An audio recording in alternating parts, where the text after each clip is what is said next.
বিশ্ব রাজনীতির অন্যতম দীর্ঘস্থায়ী ও জটিল সমস্যাগুলোর মধ্যে একটি ফিলিস্তিন-ইসরায়েল সংঘাত। হাজার হাজার নিরীহ মানুষের মৃত্যু, ধ্বংসযজ্ঞ, মানবিক সংকট এবং একটি জাতির অস্তিত্ব রক্ষার সংগ্রাম। কিন্তু কিভাবে এই পরিস্থিতি সৃষ্টি হলো? কেন এই সংঘাত থামছে না? আর বর্তমান অবস্থা কি বলে? আজ আমরা এই বিষয়গুলো গভীরভাবে বিশ্লেষণ করব। তাই ভিডিওটি শেষ পর্যন্ত দেখতে থাকুন এবং ভিডিওটি ভালো লাগলে লাইক ও সাবস্ক্রাইব করতে ভুলবেন না। বর্তমানে আমরা জানি অনেক আগে থেকেই ইসরায়েল ফিলিস্তিনি সংঘাত চলছে, কিন্তু আমরা অনেকেই জানি না এটির উৎপত্তি কোথা থেকে। আসলে এই সংঘাতের শিকড় অনেক গভীরে। ফিলিস্তিন ছিল একটি অঞ্চল যেখানে শতাব্দীর পর শতাব্দী ধরে আরব, মুসলিম, খ্রিস্টান এবং সংখ্যালঘু ইহুদিরা একসঙ্গে বসবাস করত। 19 শতকের শেষের দিকে ইউরোপ জায়নবাদী আন্দোলন শুরু হয়।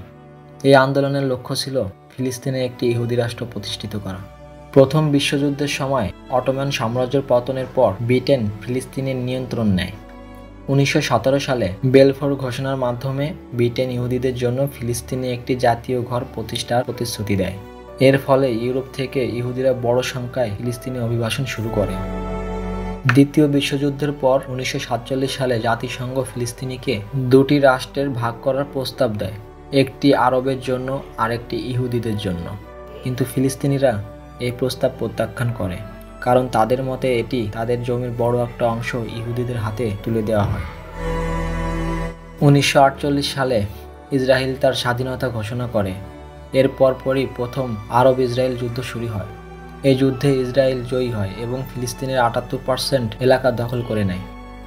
এই ঘটনা ফিলিস্তিনিদের কাছে নাকবা বা মহাবিপর্যয় নামে পরিচিত। প্রায় 7.5 লাখ ফিলিস্তিনি শরণার্থী হয়ে পড়ে। পরবর্তীতে 1967 সালে 6 দিনের যুদ্ধে ইসরায়েল গাজা, পশ্চিম তীর এবং পূর্ব জেরুজালেম দখল করে। এই অঞ্চলগুলো আজও ইসরায়েলের নিয়ন্ত্রণে রয়েছে। এই সংঘাতের মূলে রয়েছে কয়েকটি মূল বিষয়। প্রথমত, জেরুজালেম। উভয় পক্ষে এটিকে তাদের রাজধানী দাবি করে। দ্বিতীয়ত রয়েছে ফিলিস্তিনি শরণার্থীদের ফিরে আসার অধিকার। এবং তৃতীয়ত, ইসরায়েলি বসতি এবং সীমানা নিয়ে রয়েছে বিরোধ। এছাড়া নিরাপত্তা ও পানির অধিকার নিয়েও উত্তেজনা রয়েছে। হামাসের মতো গোষ্ঠী ইসরায়েলের অস্তিত্ব মানতে চায় না, আর ইসরায়েল হামাসকে সন্ত্রাসী সংগঠন বলে মনে করেন। ফলে শান্তি আলোচনা বারবার ব্যর্থ হচ্ছে। এই সংঘাত শুধু একটি ভূমি বিরোধ নয়, এটি ইতিহাস, পরিচয় এবং শক্তির লড়াই। ইসরায়েলের পক্ষে রয়েছে যুক্তরাষ্ট্রের মতো শক্তিশালী মিত্র, যারা তাদের সামরিক ও অর্থনৈতিক সহায়তা দেয়। অন্যদিকে ফিলিস্তিনিরা আরব বিশ্বের সমর্থন পেলেও তাদের সামরিক ও রাজনৈতিক শক্তি অনেক অংশেই কম। বর্তমান পরিস্থিতি বিশ্লেষণ করলে দেখা যায় গাজায় ইসরায়েলের কঠোর নীতি ফিলিস্তিনিদের মধ্যে ক্ষোভ বাড়াচ্ছে, যা হামাসের মতো গোষ্ঠীকে শক্তিশালী করছে। কিন্তু এটি কি দীর্ঘমেয়াদী শান্তি আনবে? অনেক বিশ্লেষক মনে করেন সামরিক সমাধান সম্ভব নয়। দুটি রাষ্ট্র সমাধান বা একটি সমন্বিত রাষ্ট্র কথা বলা হয়, কিন্তু রাজনৈতিক ইচ্ছার অভাবে তা এখনও স্বপ্নই রয়ে গেছে। আন্তর্জাতিক সম্প্রদায়ের ভূমিকাও গুরুত্বপূর্ণ। জাতিসংঘ বারবার যুদ্ধবিরতির আহ্বান জানালেও বড় শক্তিগুলোর মধ্যে ঐক্যমতের অভাবে কার্যকর পদক্ষেপ নেওয়া সম্ভব হচ্ছে না। বর্তমান পরিস্থিতি 2025 সালের মার্চ মাস পর্যন্ত ফিলিস্তিনি ও ইসরায়েলের মধ্যে সংঘাত এখনও চলছে। গাজা উপত্যকা এবং পশ্চিম তীর ফিলিস্তিনির এই দুটি প্রধান অঞ্চল বর্তমানে ইসরায়েলের কঠোর নিয়ন্ত্রণে রয়েছে। গত কয়েক বছরে বিশ্লেষণ করলে 2023 সালের অক্টোবরে হামাসের হামলার পর থেকেই ইসরায়েল গাজায় ব্যাপক সামরিক অভিযান চালিয়েছে। এতে হাজার হাজার ফিলিস্তিনি নিহত হয়েছেন এবং লাখ লাখ মানুষ বাস্তুচ্যুত হয়েছে। গাজায় মানবিক সংকট চরমে পৌঁছেছে।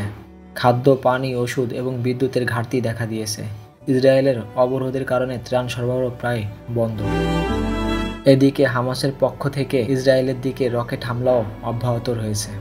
পশ্চিম তীরে ইসরায়েলি বসতি স্থাপন দিন দিন বাড়ছে, যা আন্তর্জাতিক আইনে অবৈধ বলে বিবেচিত।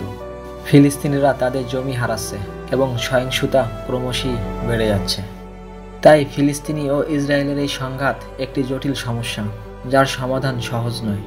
তবে আমরা যদি ইতিহাস থেকে শিক্ষা নিই, তাহলে বোঝা যায় যে সংলাপ ও সমঝোতাই একমাত্র পথ হতে পারে। আপনারা কি মনে করেন? কমেন্টে আপনার মতামত জানান এই ভিডিওটি যদি আপনার কাছে তথ্যবহুল মনে হয় তাহলে শেয়ার করুন এবং চ্যানেলটি সাবস্ক্রাইব করুন। পরবর্তী ভিডিওতে আবার দেখা হবে। ধন্যবাদ।